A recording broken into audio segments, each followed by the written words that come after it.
Hi friends, welcome to my channel. నా channel ఆదరిస్తున్న మీ అందరికీ నా ధన్యవాదాలు. కంటెంట్స్ నచ్చితే కనుక నలుగురికి షేర్ చేయండి. కొత్తగా నా యూట్యూబ్ ఛానల్ చూస్తున్న వాళ్ళు తప్పనిసరిగా సబ్స్క్రైబ్ చేసుకుంటే నేను చేసి మంచి వీడియోలు మీరు హ్యాపీగా వినే అవకాశం ఉంటుందని నా ఉద్దేశం. Thank you. ఈరోజు టాపిక్ చూస్తే దారి తప్పిన కొడుకు, సంతోషించిన తండ్రి. వీడు ఏదన్నా పొరపాటును రాశాడా, లేకపోతే వీడియోలు చేసి చేసి మతి ఏమన్నా భ్రమించిందా? కొడుకు తప్పిపోవటం ఏంటి, తండ్రి సంతోషించటం ఏంటి అని మీ అందరికీ అనుమానం రావటం సహజం.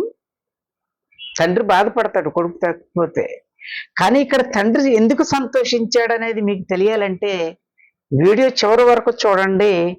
తప్పనిసరిగా మీరు ఈ వీడియో బాగుందని కామెంట్ మాత్రం తప్పనిసరిగా చేస్తారు.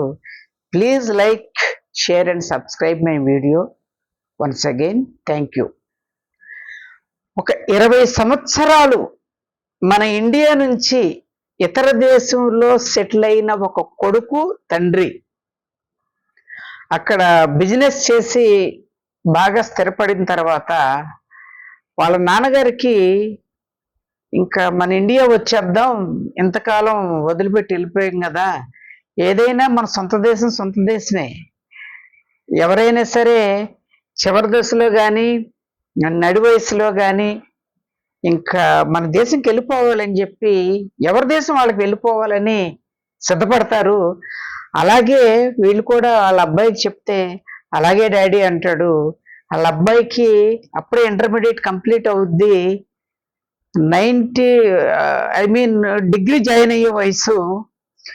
అతను 1.5 yearలో ఉండంగానే తండ్రి అతన్ని విదేశాలకు తీసుకెళ్ళిపోతాడు. అతనికి ఊహ తెలిసిన తర్వాత నాన్న అమ్మేదనంటే మీ అమ్మ చనిపోయింది నాన్న అని చెప్తాడు. సో హీ డిసైడెడ్ నాకు అమ్మ లేదు అని చెప్పి ఇంకా తండ్రి మీదే ఆధారపడతాడు. తండ్రి చెప్పినట్టుగానే నడుచుకుంటాడు. తండ్రి చెప్పినట్టుగానే చక్కగా బాగా చదువుకుంటాడు. అంతా అయిన తర్వాత వాళ్ళు ఒక రోజు బయలుదేరి ఇండియాకి వచ్చేస్తారు.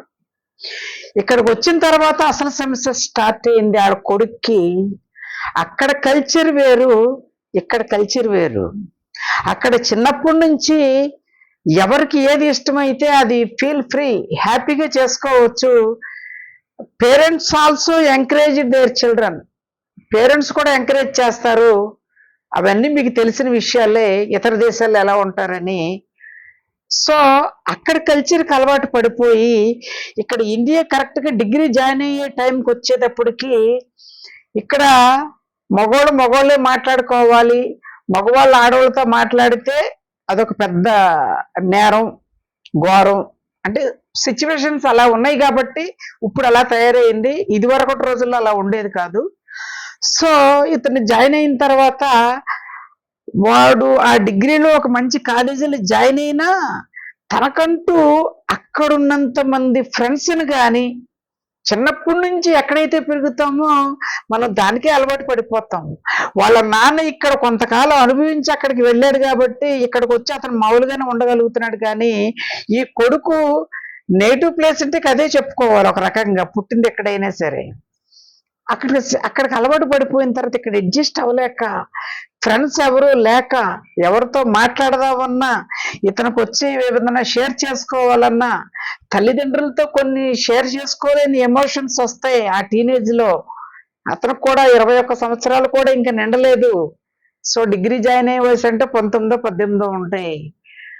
అలా బాధపడుతూ ఎలాగైతే ఆ డిగ్రీ కంప్లీట్ చేసిన తర్వాత ఒకరోజు వాళ్ళ డాడీ దగ్గరికి వచ్చి, డాడీ నేను మీతో మాట్లాడాలంటాడు. ఏంటి నాన్న చెప్పంటే, నేను ఇక్కడ ఈ కల్చర్కి నేను అడ్జస్ట్ అవ్వలేకపోతున్నాను. నేను పెరిగిందంతా విదేశాల్లో పెరిగాను. అయితే ఈ ఊర్లో నాకు ఒక చిన్న పల్లెటూరు లాగా ఉంది. మీకు సిటీ లాగా కనిపించవచ్చు మీరు పుట్టింది కాబట్టి, కానీ నేను ఇక్కడ కల్చర్కి నేను అలవాటు పడలేకపోతున్నాను. అందుకోసమని నేను మళ్ళా విదేశాలు వెళ్తానని మాత్రం మీతో చెప్పట్లేదు, కానీ నేను నా కాళ్ళ మీద నేను ఏదో ఒక రంగంలో నిలబడాలని తెలుసుకోవాలంటే నేను కొన్ని సంవత్సరాలు మీకు నేను దూరంగా ఉండాలి. నా ఇష్టం వచ్చిన చోటకి, నా ఇష్టం వచ్చిన ప్లేస్కి నేను వెళ్ళిపోతాను. ఎక్కడికి వెళ్తున్నారనేది నాకు తెలియదు, కానీ అవి తిరగాలి. నా లైఫ్ ఏంటో నేను సెట్ చేసుకోవాలనుకుంటే నేను ముందు అసలు నేను ఎందుకు పుట్టాను, ఈ ప్రపంచం ఎందుకు పుట్టింది, ఈ మనిషి జన్మ ఎందుకు పుట్టింది అన్నదప్పటికి వాళ్ళ డాడీకి ఏంటి ఇంత డీప్ లెవెల్లో ఆలోచించేస్తున్నాడు. అప్పుడే జీవితం అంటే ఏంటో ఇవేంటో ఏంటో అని వాళ్ళ నాన్న కంగారు పడతారు. సరే చెప్పు నాన్న, నువ్వు చెప్పవలసింది చెప్పంటే నాకేమీ లేదు, మీరు సంపాదించిన ఆస్తిలో ఒక 50% నాకు ఎలాగో నేను వారసుడిని, నాకు రాసిచ్చేయండి. ఆ డబ్బు తీసుకొని నేను బాగుపడతానో చెడిపోతానో నేనే చెప్పలేను, కానీ నేను ఇక్కడ ఈ దేశంలో అన్నో ఈ ఊర్లో మాత్రం నేను ఉన్నందడికి వాళ్ళ డాడీ కంగారు వచ్చేస్తుంది. అదేంట్రా, చిన్నప్పటి నుంచి నేను నీ కోసమే బతుకుతున్నాను, నీ ఎదుగుదల కోసమే బతుకుతున్నాను, కరెక్ట్గా నువ్వు అందొచ్చే టైంలో నువ్వు ఎక్కడికో వెళ్ళిపోతాను అంటున్నావు, పైగా నేను బతుకుతూ ఉంటానో లేదో తెలియదు అంటున్నావు. ఈ ఆస్తి అంతటికి వారసుడు నువ్వే కదరా, ఎలాగో నీకు 21 సంవత్సరాలు వచ్చేసినాయి, ఇంకా నీకు 2-3 సంవత్సరాల్లో నీకు మంచిని నువ్వు కోరిన అమ్మాయిని చూసి నీకు పెళ్లి చేస్తావను, హ్యాపీగా ఇక్కడే లైఫ్ ఎంజాయ్ చేయనానంటే పెళ్ళి అటువంటివి నాకు ఇప్పుడే ఆలోచన లేవు డాడీ. ముందు నేనేంటో నేను తెలుసుకోకుండా పెళ్లి చేసుకొని ఆ అమ్మాయిని నేను బాధపట్టాలని నాకు లేదు. మీరు కాదు అంటే గనక ఇంకా నాకు ఎలాగో లైఫ్ అంటే నాకు బోర్గా ఉంది కాబట్టి ఇంకా నేను నా లైఫ్ని ముగించేద్దాం అనుకుంటున్నాను అనేటప్పటికీ వాళ్ళ డాడీ ఏడ్చి, పొరపాటున అలా వద్దురా, ఆ బాధ ఏదో నువ్వు లేని లోటు ఏదో నేనే భరిస్తాను, నీకు ఇస్తానని చెప్పి అతను డబ్బు అతనికి రావాల్సిన వాటా అంత ఇచ్చేటప్పటికి మొత్తం అంతా బ్యాంకులో వేసుకొని బయలుదేరి వెళ్ళిపోతాడు. అప్పటి నుంచి వాళ్ళ డాడీ బెంగతో జీవితం గడుపుతూ ఉంటే ఈ కుర్రవాడు ఎక్కడికి వెళ్ళాలనుకుంటే అక్కడికి వెళ్ళటం, అక్కడ ఒక హోటల్లో దిగటం, అతనికి ఉన్నంత కాలం అక్కడ ఎంజాయ్ చేయటం. ఇతను వచ్చిన గోల్ ఒకటి, అక్కడికి వెళ్ళిన తర్వాత జరిగేది ఒకటి. ఏదైనా అంతే, మనం అనుకున్నది కరెక్ట్గా డిసిషన్ తీసుకోకపోతే మనం బయలుదేరింది ఒకటో వద్ది, అక్కడ జరిగేది ఒకటో వద్ది.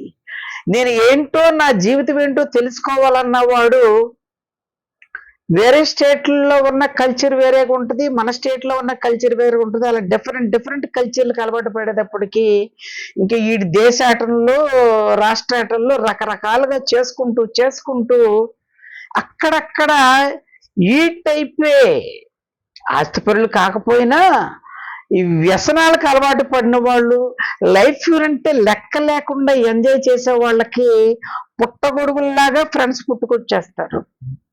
అలాగే వీడి దగ్గర డబ్బులు ఉంది, వేరే వాళ్ళు కూడా డబ్బులు ఉన్నా లేకపోయినా పట్టించుకునేవాడు కాదు. అలాగా ఆ ఊర్లో ఒక 4-5 స్నేహితులు సంపాదించుకునేవాడు. ఈ ఊర్లో ఉన్నప్పుడు చదివే టైంలో ఫ్రెండ్లు సంపాదించుకోలేకపోయాడు, కానీ చెడు వ్యసనాలకు అలవాటు పడిన తర్వాత మాత్రం విపరీతమైన ఫ్రెండ్స్ వస్తారు. ఆ వాస్తవం పాపం గ్రహించలేకపోయాడు. అలాగే తిరిగాడు, వాళ్ళతో ఎంజాయ్ చేయటం, అన్నీ చేయటం, వాళ్ళతో కలిపి రూమ్స్లో ఉండటం, అన్నీ చేస్తూ ఉండంగా ఒక 5 సంవత్సరాలు గడిచిపోయినాయి. వాడు ఎంజాయ్మెంట్ అంతా అయిపోయిన తర్వాత చివరికి ఆస్తి అనేది పెద్దలు అంటారు, కొండలు కూడా కూర్చొని తింటే కరిగిపోతాయి అని. అది పక్కా వాస్తవం. ఎంత కోటీశ్వరుడైనా ఎవరైనా సరే ఎక్కడెక్కడన్నా ఇన్వెస్ట్మెంట్లు చేసుకున్నా సరే మనము ఆ డబ్బుని పెంచకుండా కూర్చొని అవే తిందామని కూర్చుంటే కనుక తప్పనిసరిగా అయిపోతాయి. అవి అందరికి మీకు తెలుసు, నాకు తెలుసు. కుర్రోడు ఇంకా యుక్త వయసులో ఉన్నాడు, కొత్త అలవాట్లు చేసుకున్నాడు కాబట్టి 5 సంవత్సరాల్లోనే అతను తెచ్చిన డబ్బులు మొత్తం అయిపోయి ఇక చేతిలో ఏదో చిన్న ఖర్చులకు సరిపడే అమౌంట్ మాత్రమే ఉన్నప్పుడు ఆ రోజు కలిసే ఫ్రెండ్స్ ఆ రోజు ఎందుకో ఒకరోజు మిస్ అవుతాడు వీడు కలవకుండా. వీడు కొంచెం లేట్గా వెళ్ళేటప్పటికి ఆ రూమ్స్ ఈడు ఉండవలసిన రూమ్ లో వాళ్ళ ఫ్రెండ్ వాళ్ళ రూమ్ లో వాళ్ళు ఎవరు ఉండరు. ఇదేంటి వీళ్ళు ఇక్కడే ఉంటారు కదా రోజు అని చెప్పి ఫోన్లు చేస్తే అందరి ఫోన్లు స్విచ్ ఆఫ్ ఉన్నాయి. సరే అని చెప్పి ఎక్కడ ఉండాలో తెలియక అక్కడే ఉంటాక అరుగు మీద పడుకొని ఉంటాడు. పొద్దున్నే ఆ పక్కనే హోటల్కి వెళ్ళి టీ తాగుదామని వెళ్ళేటప్పటికి చూసినామంటే న్యూస్ హెడ్లైన్ ఏంటంటే, ఎవరైతే వీడితో ఉన్నారో నలుగురు ఫ్రెండ్స్ రాత్రి ఒక బారులో గొడవ జరిగి ఆ గొడవ వల్ల పెద్దదైపోయి ఒక వ్యక్తిని చంపేశారు. వాళ్ళని పోలీసు వాళ్ళు అదుపులోకి తీసుకున్నారన్న న్యూస్ చూసినమ్మటే వీడికి చెమటలు పట్టేస్తాయి. అమ్మో, రాత్రి నేను కూడా ఉండుంటే నేను చంపినా చంపకపోయినా నేను బుక్ అయిపోయేవాడిని. అయినా సరే మా ఫ్రెండ్స్ను కొట్టి పోలీసు వాళ్ళు ఇన్వెస్టిగేషన్ చేసినప్పుడు ఇంకా ఎవరెవరు ఉంటారు నీతో అంటే గనక నా పేరు చెప్తే నా జీవితం అంటే ఏమైపోద్దు అన్న రియలైజేషన్ అప్పుడు గుర్తుకొచ్చింది వాడికి. జీవితం అంటే ఏంటనేది ఒక దెబ్బ తగిలితే గాని మనిషికి తెలియదు అన్నట్టుగా వాడికి తెలిసింది. వెంటనే అక్కడి నుంచి పారిపోయాడు ఒక రైల్వే స్టేషన్కి. అక్కడి నుంచి ఆ రోజు నైట్ అంతా ఏమీ లేకుండా ఒక రైల్వే స్టేషన్లో కూర్చొని ఆలోచించాడు. విదేశాల్లో ఉన్నప్పుడు వాడి లైఫ్ ఎలా ఉండేది, వాళ్ళ నాన్న ఎలా చూసుకునేవాడు, ఎంత కేరింగ్గా చూసుకునేవాడు, ఇక్కడ ఇండియా వచ్చిన తర్వాత కూడా అదే కేరింగ్గా తీసుకున్న లైఫ్, ఆ స్కూల్లో చదివిన రోజులు ఎన్ని గుర్తుకొచ్చేటప్పటికి ఇప్పుడు వాడికి ఈ ఇండియా వచ్చిన తర్వాత డిగ్రీ చదివిన రోజులు కూడా బ్రహ్మాండంగా కనిపిస్తున్నాయి. ఎందుకంటే సర్వం పోగొట్టుకొని చితికిపోయినోడికి చివరిలో గుర్తుకొచ్చేది ఏంటంటే మన బాల్యంలో మన యుక్త వయసులో మనము అనుభవించిన చిన్న చిన్న సంతోషాలే. ఆ చిన్న సంతోషమే ఆడికి పెద్ద సంతోషంలాగా కనపడింది. అలాగని చెప్పి వాళ్ళ నాన్నతో ఏం చెప్పాడు, నేను మళ్ళా నీ దగ్గరికి రాను అని చెప్పాడు. ఇప్పుడు వెళ్తే మా నాన్న రానివ్వకపోతే, లేదు లేదు నాన్న రానిస్తాడు. ఏమని చెప్తే రానిస్తాడు, నీ దగ్గర అనేక మంది పనివాళ్ళు ఉన్నారు కాబట్టి నన్ను కూడా నీ కొడుగ్గా స్వీకరించకపోయినా మీ ఇంట్లో ఒక పనివాడుగా నైనా నన్ను జాయిన్ చేసుకో నాన్న అని అడిగితే మా నాన్న ఒప్పుకోడా అని ఆలోచించి, సరే పొద్దున్న అయిపోయింది, తెల్లారిపోయింది, ఆకలేసి ఒక చిన్న హోటల్లో ఉంటుంది అక్కడ ఆ రోడ్డు పక్కన, అది బాగా ఒక గ్రామం లాగా ఉంటుంది. అలా నడుచుకుంటూ వెళ్తూ ఉండేటప్పటికి స్పృహ పడిపోతాడు. పడిపోయేటప్పటికి ఇక్కడ మన కల్చర్ ఏంటంటే బాగా ధనవంతుల్లాగా కనపడో లేకపోతే కొంచెం అఫీషియల్గా కనపడే వాళ్ళు రోడ్డు మీద కనపడితే 1000 మంది కాదు 1,00,000 మంది పోగుపడిపోతారు. అందులో చాలా మంది ఏమి చేయకపోయినా అరే అయ్యో చాలా మాట్లాడుతూ ఉంటారు. ఎవడో ఒకడు అంబులెన్స్కి ఫోన్ చేస్తారు, ఎవరో ఒకళ్ళు పోనీ తీసుకెళ్ళి ఆయన అడ్మిట్ చేయటం కూడా చేస్తారు. ఇది నాకు జరిగిన సంఘటన, నేను రియల్గా చెప్తున్నాను, నేను చూసిన సంఘటన. కానీ అక్కడ ఆ అబ్బాయి బెకారోడ్లాగా చెరిగిపోయిన బట్టలు వేసుకొని అలా నడుచుకుంటూ రోడ్డు పక్కన పడిపోయేటప్పటికి వీడు తాగి పడిపోయాడురా. ఈ రోజుల్లో పిల్లలందరూ ఇలాగే పాడైపోతున్నారా, తల్లిదండ్రులు కని అవతల పాడేస్తున్నారు, వీళ్ళు ఇష్టం వచ్చినట్టు ప్రవర్తించటం, వీడు తాగేసి పట్టపగలు రోడ్డు మీద పడిపోయాడురా అనుకుని వెళ్ళిపోయారే కానీ ఎవడో చారదిగిలేకపోయారు. చివరికి ఆ ఎదురుగా ఉన్న హోటల్లో పనిచేస్తున్న నడువయస్కురాలు బయటకు వచ్చి చూసి ఆ హోటల్లో ఇంకొక అబ్బాయి పనిచేస్తుంటే గబగబా బాబు అదే అక్కడ ఒక అతను పడిపోయి ఉన్నాడు, వెళ్ళి చూసిరా అంటే ఆడు ఒక జగ్గుతో నీళ్లు తీసుకుని వెళ్ళి మొహం మీద కొట్టేటప్పటికి చాలా నీరసంగా ఉన్నాడని చెప్పి వాడిని చేయబట్టుకొని కళ్ళు తెరుస్తాడు. తీసుకొని ఆ హోటల్కి తీసుకొచ్చిన తర్వాత ముందు ఆ పెద్ద ఆవిడి ఒక నడువయస్కురాలు ఆవిడే నడుపుకుంటుంది హోటల్, టీ టిఫిన్ మాత్రమే. ఒక పనివాడు ఒక అమ్మాయి ఉంది, ఒక అబ్బాయి ఉంటాడు. వెంటనే ఇతనికి టీ ఇచ్చిన తర్వాత కొంచెం తేరుకున్న తర్వాత వాడికి టిఫిన్ అది పెట్టిన తర్వాత కొంచెం మధ్యాహ్నం వరకు కొడుకులు లేచిన తర్వాత ఒక మాట అడుగుతాడు, అమ్మా నేను నీ హోటల్లో పనిచేస్తాను, నాకు డబ్బులేమో వద్దు, నాకు 3 పూట్ల అన్నం పెడితే చాలు అందటికి. అదేంటి బాబు, నేను చూస్తుంటే బాగా కలిగిన కుటుంబంలో ఉండి పాడైపోయినోడ్లాగా ఉన్నావు, నీకెవరూ లేరా అంటే, నాకెవరూ లేరమ్మా, నేను అనాథని అనేటప్పటికి ఆవిడ మనసు జాలి వేసి ఆవిడ జీవితంలో జరిగిన కొన్ని సంఘటనల్లో రోడ్డు మీదకి ఏ ఆసరా లేకోకుండా వచ్చి పడితే మన జీవితం ఎలా ఉంటుందో అన్న దెబ్బతిన్న ఆవిడ వెంటనే సరే అని చెప్పి ఏం మాట్లాడకుండా ఆ అబ్బాయి పనికి పెట్టుకుంటది ఆవిడ. సరే 2 రోజులు చూస్తాడు వీళ్ళు ఏం చేస్తున్నారో. చూసిన తర్వాత ఒక రోజు బయట ఉండి టీలా వేస్తూ ఉండంగా కొంతమంది వచ్చి బాబు ఇక్కడ భోజన హోటల్ దగ్గర ఎక్కడ ఉన్నాయంటే ఇక్కడ ఎక్కడే భోజన హోటల్. వెంటనే వాడికి ఒక ఆలోచన వస్తుంది. అప్పుడు వాడు చదువుకున్న తెలివితేటల్ని బయటికి తీయటం మొదలు పెడతాడు. అమ్మా ఇప్పటి వరకు మనం చిన్నగా ఈ టీ హోటల్ మాత్రమే నడుపుకుంటున్నాం. మనం తక్కువ రేటుకి భోజనం ఎందుకు చేయకూడదు అని అంటే, నాకెందుకు బాబు, నా వయసు కూడా ఇంకా నడి వయసు వచ్చేసింది, ఈ జీవితం ఎలా గడిచిపోని అంటే, లేదమ్మా తప్పనిసరిగా మనం చెయ్యాలి, నలుగురికి మీరు ఉపాధి కల్పించాలమ్మా, నా దగ్గర కూడా ఏవో చిన్న కొంచెం డబ్బులు ఉన్నాయి, చిన్నగా స్టార్ట్ చేద్దామమ్మా అలాగని చెప్తే, సరే బాబు నీ ఇష్టం అనేటప్పటికీ తక్కువ రేటుకి భోజనం కూడా లభించనని చిన్న బోర్డు పెట్టి భోజనం పెడతా ఉంటే, మెల్లగా అక్కడి నుంచి ఆ రైల్వే స్టేషన్ నుంచి దిగిన వాళ్ళు, వేరే చోట నుంచి అక్కడి నుంచి సిటీకి వెళ్ళాలంటే లాంగ్ గా ఉన్న వాళ్ళు ఇక్కడికి వచ్చి భోజనాలు కూడా దొరుకుతున్నాయి అన్నది తెలిసే వరకు అతను ఆ చుట్టుపక్కల మొత్తం ఆఫీసులకి అపార్ట్మెంట్స్ కి దగ్గరలో ఉన్న ప్రతి ప్లేస్ కి వెళ్ళి పలానా హోటల్లో, అది బాగా టిఫిన్ హోటల్ అంటే చాలా మంది అక్కడికి వెళ్ళే హోటల్,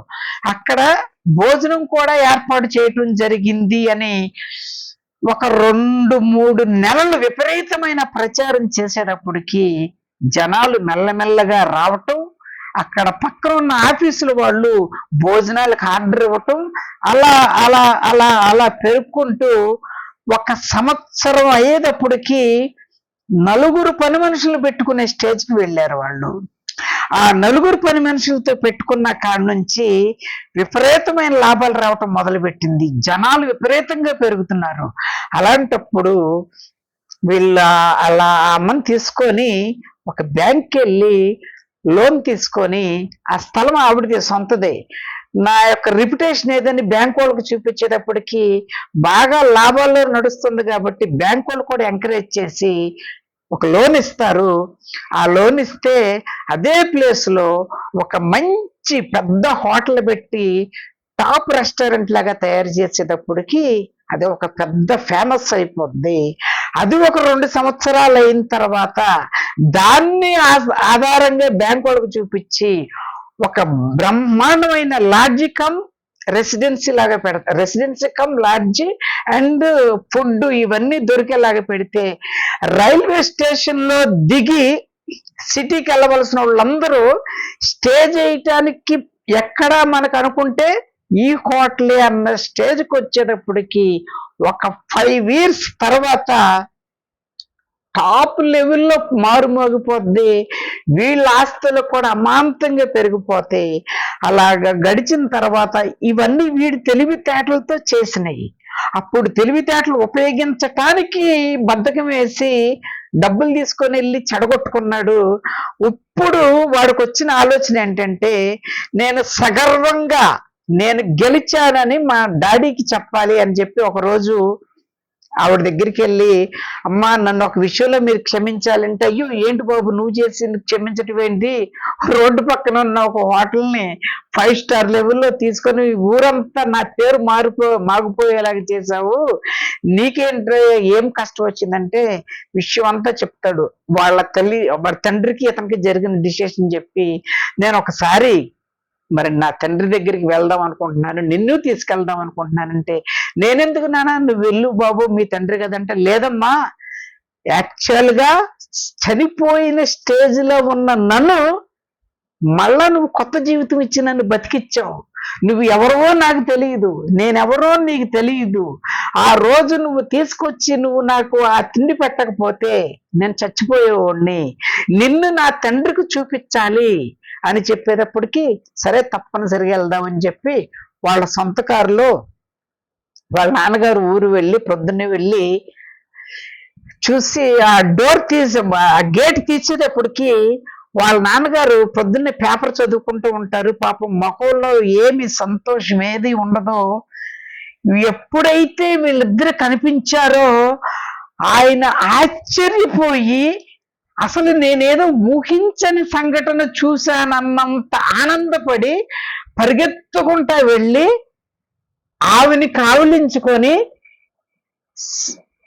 జానకి నన్ను క్షమించు, చిన్న తప్పుకి, నీతో వచ్చిన ఒక చిన్న గొడవకి నిన్ను నడి రోడ్డు మీద వదిలేసి నేను కుర్రోడిని తీసుకొని వేరే ఊరు వెళ్ళిపోయాను.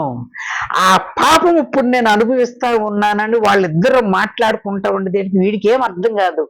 ఏంటి డాడీ మీరు ఇలా, అమ్మ ఏంటి ఇలా మాట్లాడుతున్నారంటే, ఏంటంటావేంట్రా, మీ అమ్మని తీసుకొచ్చావరా, మళ్ళా నా దగ్గరికి నువ్వు మీ అమ్మని తీసుకొచ్చావరా అనేటప్పటికి వీడు షాక్ అయిపోతాడు. అదేంటి డాడీ నువ్వు అమ్మ చనిపోయిందని చెప్పావు కదా నాదో అంటే, అదేరా నా దౌర్భాగ్యం, అందువల్లే దేవుడు మీ అమ్మ మంచితనాన్ని బట్టి మళ్ళీ నన్ను కలపటానికి నిన్ను ఇంట్లో నుంచి పారిపోయి ఒక చెడిపోయిన వ్యక్తిలాగా నిన్ను తయారు చేసి మళ్ళా నువ్వు ముత్యంలాగా తయారయ్యి నీ తల్లినే తీసుకొచ్చి నీ తండ్రికి అప్పచెప్పే బాధ్యత దేవుడు నీకు అప్పచెప్పాడురా అనేటప్పటికీ ఈ కుర్రోడు అమితానందపడిపోతాడు, చాలా సంతోషపడిపోతాడు.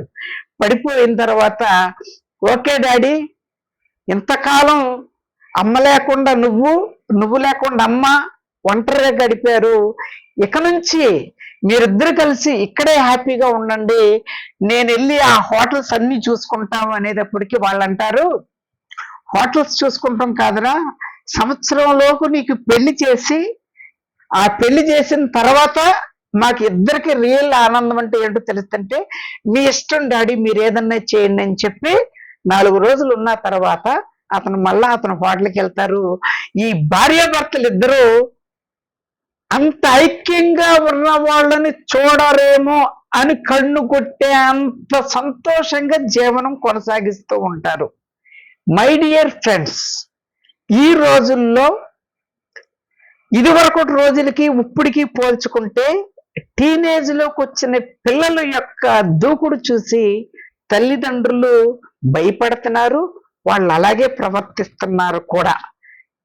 కానీ మనం వాళ్ళతో మాట్లాడినప్పుడు వాళ్ళకి జీవితం అంటే ఏంటన్నది మనం వాళ్ళతో ఎక్కువ మాట్లాడుతూ ఉండి మన జీవితంలో జరిగిన సంఘటనలు వాళ్ళకి ఎగ్జాంపుల్స్ లాగా చెప్తూ ఉంటే ఎంత చెడిపోయినా ఏదో ఒక రోజు వాడిలో మార్పు వచ్చే వరకు మనం ప్రయత్నం చేస్తే, వాడు అంటున్నానని తప్పుగా అనుకోకండి, నేను బాయ్ అండ్ గర్ల్స్ అందరికీ చెప్తున్నాను, ఈ స్టోరీ బాయ్ రిలేటెడ్ కాబట్టి బాయ్ అంటున్నాను.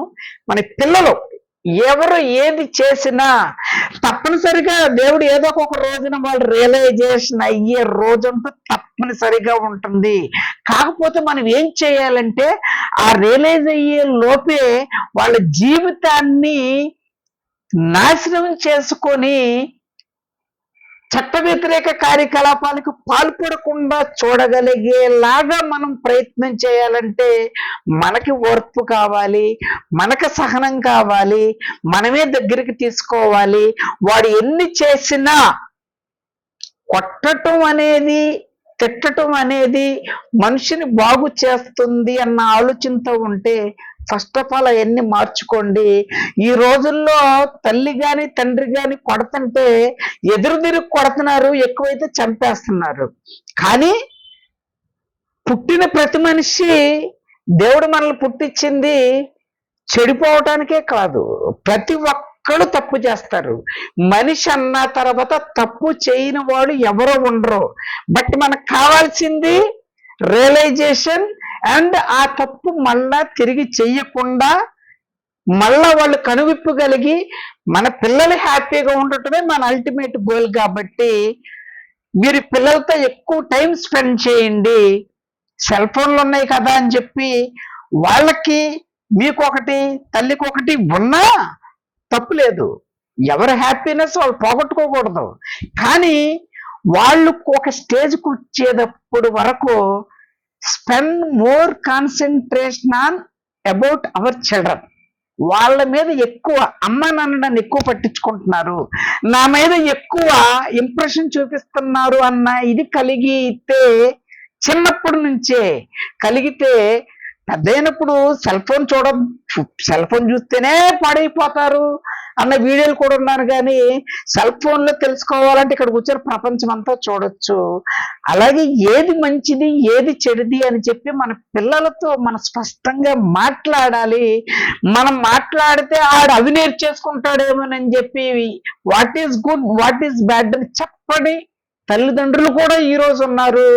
వాళ్ళు ఒక ఏజ్ లోకి వచ్చినప్పుడు తప్పనిసరిగా ఏది మంచో ఏది చెడో అన్నది చెప్పాలి. చెప్పిన వాళ్ళు వెంటనే వినరు. That is the power of our hormones. మన ఎదుగుదలకి పనిచేసే ఆ హార్మోన్లు పెరిగినంత కాలం ఒక 21 సంవత్సరాల వరకు చాలా ఉద్రేకంగా ఉంటారు. ఆఫ్టర్ 21 years మనిషి గ్రోత్ ఎలా తగ్గిపోద్దో హార్మోన్స్ లెవెల్స్ కూడా మెల్లమెల్లగా తగ్గుతాయి. కాబట్టి 17-16 సంవత్సరాలకు ఓడుకున్నంత టెంప్టేషన్ ఇప్పుడు మనకు ఉంటుందా? ఇప్పుడు ఒక 25 సంవత్సరాలు ఓడుకుంటుందా? గ్రాడ్యువల్ గా తగ్గుద్ది. అది మనందరికీ తెలిసిందే. కాబట్టి కొంచెం ఓర్పుతో పిల్లల పట్ల ఎక్కువ మక్కువతో ఉండి చూపించే కాకుండా రియలిస్టిక్ గా ఎదురు బదురు కూర్చొని మాట్లాడుకొని ఒక ఫ్రెండ్ లాగా డీల్ చేయండి. ఒక ట్రైల్ వేద్దాం, యూత్ ని మళ్ళా పాత రోజులకు తీసుకెళ్ళొచ్చేమో అన్న ఉద్దేశం మీద ఈ వీడియో చేశాను. Thank you very much.